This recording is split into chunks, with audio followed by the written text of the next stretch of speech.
جمعیت علماء ہند مغربی اتر پردیش کے جنرل سیکریٹری قاری ذاکر حسین نے کہا ہے کہ جمعیت علماء ہند کی جانب سے تریپورہ میں ہو رہے تشدد کو روکنے اور شرپسندوں پر سخت ترین کارروائی سے متعلق ایک خط وزیر اعظم، وزیر داخلہ اور وزیر اعلیٰ تریپورہ کو لکھا گیا ہے۔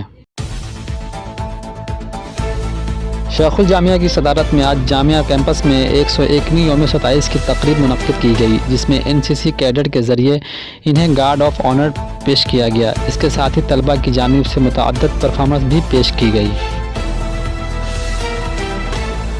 کسانوں کا کہنا ہے کہ گرد گورا ریلیوں کے خلاف ترک فوجی کارروائیوں اور پانی کی فراہمی میں رکاوٹ جیسے مسئلے سے سیب کی پیداوار میں کمی ہوئی ہے۔